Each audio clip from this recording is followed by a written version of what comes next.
The Great Pyramids of Egypt are one of the 7 wonders of the world, and for a good reason. In the 2013 publication of Miniature Pyramids, Eric Powell explains that there are more than just a few pyramids in Egypt. There are hundreds scattered all throughout, but they're not as impressive in size as the 3 Great Pyramids of Giza. These are the 3 that I'm talking about. You may recognize them. The biggest is known as the Pyramid of Giza, which stands at 450 feet tall. The second is known as the Pyramid of Khafre, which stands at 440 feet tall. And the shortest of the 3 is known as the Pyramid of Menkaure, which is about 200 feet tall. Although these structures survived from ancient times, several mysteries like how and why they were built still remain. Perhaps the biggest mystery regarding the pyramids of Giza are how they were built. It seems like everyone you ask might have a different explanation as to how they were built, and that's because they have yet to find the exact way as to how they were built. Of course, they just stacked the blocks in the shape of a pyramid, but how? According to Katie Kubish, who had a book called The Pyramids of Egypt published in 2007, the pyramids were constructed with over 100,000 blocks of stone, and some weighed as much as 50 tons. The most commonly used block was limestone, since it was abundant in the area. It was supported with an inner layer of granite, since granite has a hardness of 6.5, whereas limestone has a hardness of 2.5. And I know this because I'm in a rocks and minerals class this quarter. And this is what they might have looked like back then on the top. As you guys can see, the outermost layer is a fine white layer of limestone, which was more rare. And then underneath, as you can see in the bottom picture, is the limestone that they originally used for the structure. And what I didn't mention in the top picture is there's actually a bit of gold on the top. But rumor has it that was raided by some bandits way back when. As I mentioned before, the pyramids range in size from 450 feet to a towering 200 feet.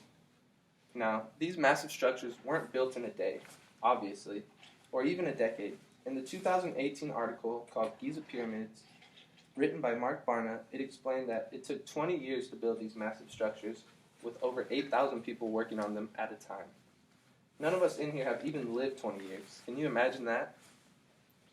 And many people believe that it was slaves and peasants who worked on these pyramids for 20 years, but that's only partially true. Based on the reportings of Virginia Morell in the article Pyramid Builders, published in 2001, the building of the pyramids was a community effort. And what I mean by that is regular workers, like farmers and other workers of ancient time in Egypt, would dedicate part of the year helping build the pyramids, and then part of the year doing their original job. And this was because they thought they were building something much bigger than just some giant pyramids. They thought they were building Egypt.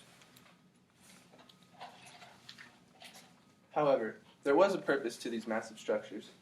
Besides just creating something so huge and astonishing to look at, the pyramids originally served as tombs for royalty. In the article How the Pyramids Were Built, published by Scientific American in 1859, it states that pharaohs were buried in pyramids because they believed it would help them ascend and launch their soul among the imperishable stars. However, more recent theories suggest that the pyramids served as more of a stairway to heaven. Although many pyramids are scattered all throughout Egypt, it's the ones in Giza that draw the most attention because of their immense size and the one mystery they present. The Pyramid of Giza, these are the 3 that I'm talking about once again. The largest, the Pyramid of Giza, the second largest, known as the Pyramid of Khafre, and the smallest of the 3, known as the Pyramid of Menkaure. The long and hard efforts of thousands of people explain the massive size of these pyramids, but as to how they were built still remains a mystery. But what fascinates me the most is the idea of so many people working together towards one major goal. The pyramids of Giza serve as a perfect example of what humans can accomplish if we all just work together. Thank you.